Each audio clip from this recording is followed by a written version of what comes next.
Good evening, I'm Nima Rajan, and this is Forum Daily for Friday, March 18th. We start the cast with a looming strike that could have major impacts on Canada's economy. CP rail trains could stop rolling across the country early Sunday morning. About 3,000 engineers, conductors, and other workers have served notice that they plan to go out on strike. This was hours after the railway said it was prepared to lock them out. About 45 business industry groups want the federal government to prevent a work stoppage. They say any disruption would hurt an economy already dealing with inflation, product shortages, rising fuel costs, and the Russian invasion of Ukraine. Meanwhile, 80% of Canadians surveyed in an online poll say inflation is having a serious effect on their households. The Leger poll finds 80% are trying to save on their grocery bills, while 75% plan to cut spending on household items and eat out less. Pollster Christian Bork says public health could be affected if shoppers pass on buying higher-priced fruits and vegetables and turn to cheaper but less healthy options. Amid these economic issues, Canada has seen a spike in hate crimes. A record high of 2,669 hate crimes were reported to police in 2020. Statistics Canada says the figure shot up 37% from 2019, as the overall rate of police-reported crime, excluding traffic offenses, dropped 10%. Hate crimes targeting East or Southeast Asian people soared 301%. Those against Indigenous people went up 152%, and hate crimes targeting Black people went up 92%. The highest increase in police-reported hate crimes was in Nova Scotia, followed by BC and Saskatchewan. Well, after a year of heat waves, flooding, and wildfires across Canada, officials are taking steps to better prepare Canadians. A new national flood insurance program is on its way this spring. A task force of federal, provincial, and territorial ministers responsible for emergency preparedness and representatives from the Insurance Bureau of Canada are working to launch a program to protect homeowners in high-risk flood zones. They are expecting to release a final report on this program later this spring after 2 years of work.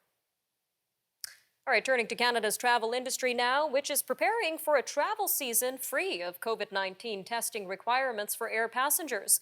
And WestJet Airlines says it's getting ready. As of April 1st, vaccinated travelers arriving in Canada no longer have to provide a negative COVID-19 rapid test result. WestJet says demand for March break travel has been brisk, and it expects the summer season to be even busier. This with flights to Europe booking fastest due to pent-up demand for overseas travel. As public health restrictions continue to ease, officials are preparing for an uptick in infections. But Chief Public Health Officer Dr. Theresa Tam says this is not unexpected. However, she says the number of new cases has started to level off after weeks of a decline. The average daily numbers of people hospitalized with COVID-19 has dropped 11% since last week, while the number of intensive care patients is down 14%. Meantime, the National Advisory Committee on Immunization is recommending young children get doses of the Pfizer-BioNTech COVID-19 vaccine, not the Moderna shot that Health Canada has just approved. Adult doses of the Moderna vaccine carry a slightly higher risk of heart inflammation in teens. And so far, it's not clear if that higher risk extends to child-sized doses. NACI says Moderna's vaccine can be offered to kids as an alternative, and because it is slightly more effective, it may be considered for some immunocompromised kids. Well, some good news for Canada's auto sector. Higher sales at new car dealerships helped push retail sales up 3.2% to $58.9 billion in January. Excluding motor vehicle and parts dealers and gasoline stations, retail sales rose 2.9%. Statistics Canada's early estimate suggests retail sales fell 0.5% in February. But business isn't all good for Volkswagen, which is recalling more than 246,000 Atlas and Atlas Cross Sport SUVs in Canada and the U.S. because they can brake without warning. The automaker says the electrical contacts on a wiring harness in either of the front doors can corrode. This interrupts electrical connections and causes the parking brake to come on unexpectedly. From cars to ships, the Royal Canadian Navy is sending off a frigate tomorrow for a deployment in support of NATO's deterrence measures in Eastern Europe. HMCS Halifax will be sent off by Defense Minister Anita Anand, as well as Chief of Defense Staff General Wayne Eyre. The ship's deployment is expected to last 6 months. According to a news release, the vessel is being sent to, quote, bolster NATO's capability in the area. Coming up after the break, we look at public views on oil and gas production. We'll have an interview with Colin Craig, president of secondstreet.org.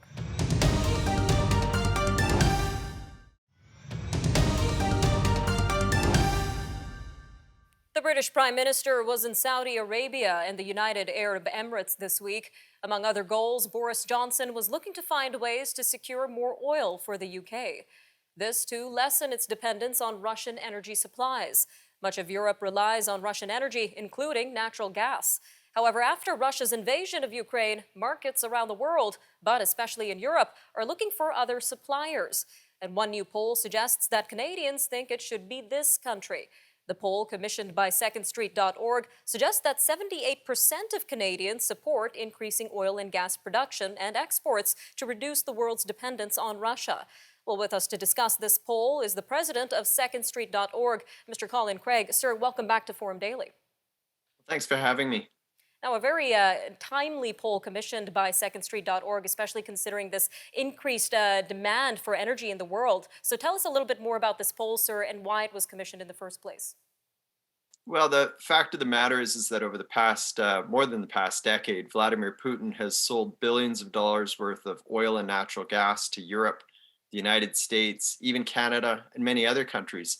And he's taken a lot of those dollars that he got from those sales and he bought rockets and tanks and he's using them to invade Ukraine right now. So I think a lot of Canadians are understanding that and they want to do their part to help the world get off of Russian oil. And that's why we decided to ask the public, what do you think about this opportunity? Canada has a ton of oil and natural gas resources. The world is going to keep using those resources for many years to come. So should Canada step up and start developing and exporting those resources? And as you mentioned, about 78% of Canadians like that idea. It's a very popular option from coast to coast. All provinces are on board, a large majority, men, women, all age groups. Just 10% of Canadians oppose this option. So what would you say are the main findings for this poll, or from this poll, for both Canadians and officials? Well, I think more than anything, it's that the public thinks that this is an important thing to think about.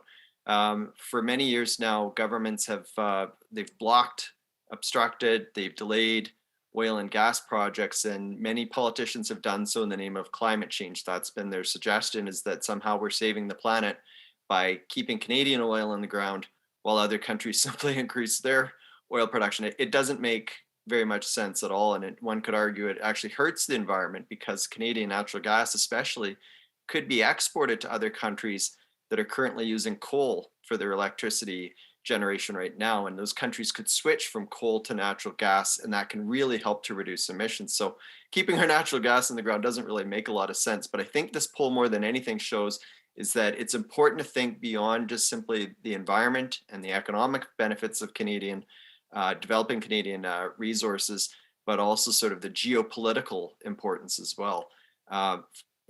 Even if Vladimir Putin pulled out of Ukraine today, does anyone really want to buy oil and natural gas from him next year, 5 years from now? I mean, he cannot be trusted. The world needs to find alternative energy sources for those resources. All right, so how dependent is the world on Russian oil and gas exports? And is it realistic to think that Canada can fill that demand, sir? I think we could certainly help out a lot. When it comes to Canada, we don't import a ton from Russia. We do import some. It's easier for us because it's a relatively small percentage. Even the United States, it's around 7% towards the second half of last year. That's how much they depended on Russia for their oil and gas. But Europe is the real obstacle. They get about 40% of their natural gas from Russia, and I think it's about 25% of their oil. So Canada can't fill that void overnight, but if we start approving projects now, then we could step up and really put a dent in Russian oil and gas sales. All right, sir, just about a minute left here. But in addition to taking these steps, what other steps can Canadian officials do to increase production and exports? Well, it's not just approving the projects to extract the resources. We need pipelines too. That's very important. There was a project in Quebec that would have helped export natural gas, and it was rejected by the federal government and the Quebec government not too long ago, prior to the invasion of Ukraine. So I think in that province, especially, they'd be wise to do a rethink, and that's what the poll shows. The public is on board, even Quebecers, with developing Quebec natural gas. And there's environmental benefits for Quebec too. If they use their own local natural gas rather than importing it, which they're doing right now, they could take about 35,000 cars off the road, because you have lower emissions when you use local than having to import. All right, Mr. Craig, always great having you on Forum Daily. Thank you again for your time today. Well, thanks for having me. Coming up after the break, we'll be getting updated on the state of cryptocurrencies and other digital assets over the past week. Our weekly crypto and digital asset update with Catherine Murray. Up next shortly. We'll see you soon.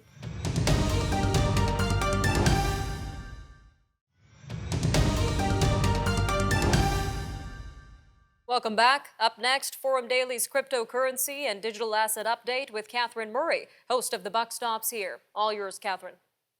Thanks, Nima. Hello, everyone, and welcome to your weekly crypto and digital asset update. I'm Catherine Murray.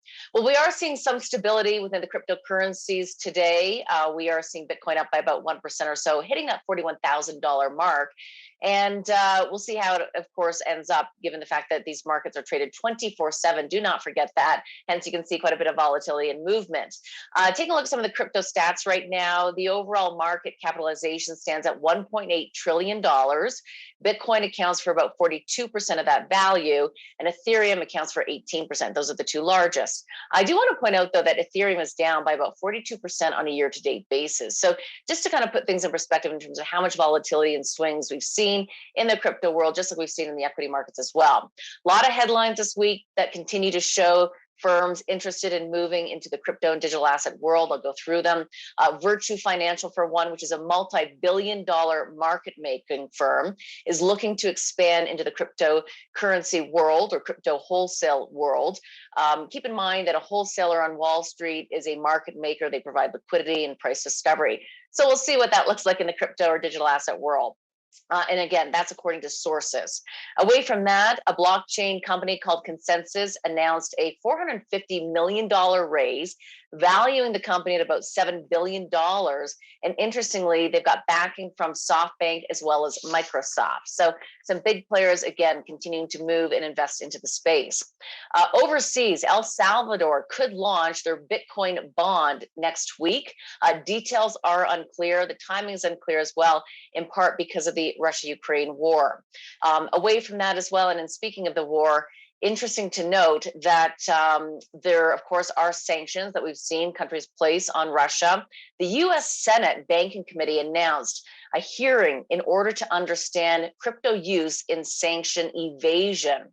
Elizabeth Warren, who sits on the committee, said that they are working on legislation to make sure that exchanges do not serve Russian users.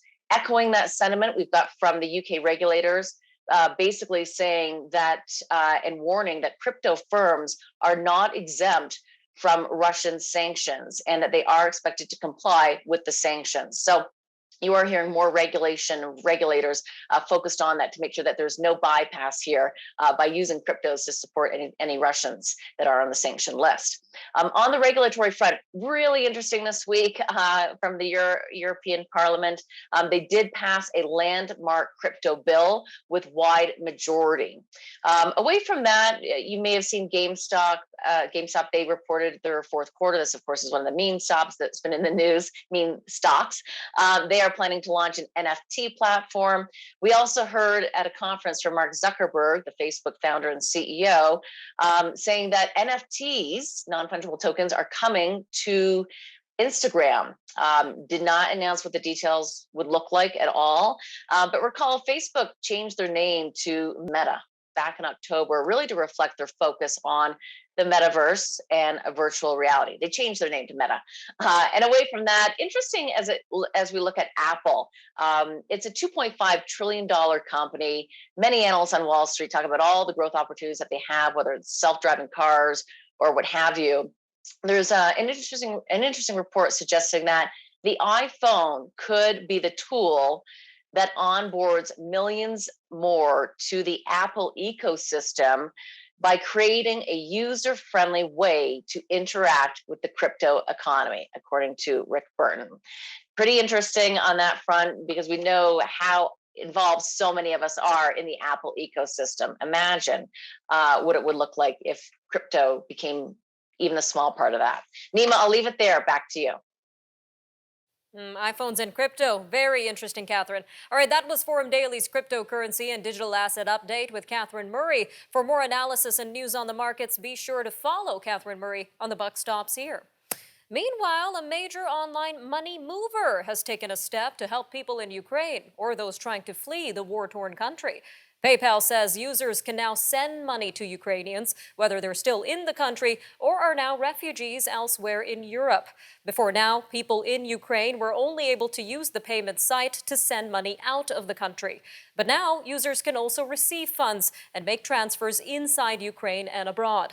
The move comes after the Ukrainian government asked PayPal to open its services to its citizens. News from around the world coming up after the break, of course. We'll look at the latest developments on the war in Ukraine, a new plan from the International Energy Agency, and energy-related unrest continues in Europe. Those stories and more like them coming up after the break on Forum Daily, so stay tuned. We'll be right back.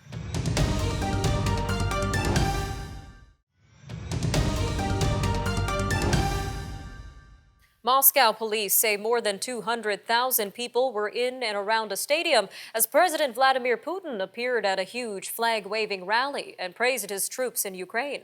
The event included a well-known singer performing Made in the USSR, which features the opening lines, Ukraine and Crimea, Belarus and Moldova, it's all my country.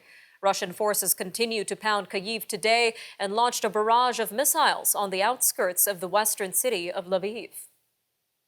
Next door in Poland, the Prime Minister says his country will formally submit a proposal for a peacekeeping and humanitarian mission on Ukraine's territory at next week's NATO summit. Prime Minister Justin Trudeau and U.S. President Joe Biden are scheduled to attend this meeting in Brussels on Thursday, and Denmark is suggesting it would join a peacekeeping and humanitarian mission. Russian forces hit Lviv and Kyiv today. This came as the Ukrainian Parliament's Human Rights Commissioner reported that 130 people had survived the theater bombing in the southern city of Mariupol. The ongoing war in Ukraine was a key topic in a prominent discussion between U.S. President Joe Biden and China's Xi Jinping. They spoke over a video call on Friday morning as the White House tried to convince Beijing that it should not provide military or economic assistance to Russia. Mr. Biden planned to question Mr. Xi about his support for President Vladimir Putin and what the U.S. calls a, quote, absence of denunciation of Russia's invasion of Ukraine.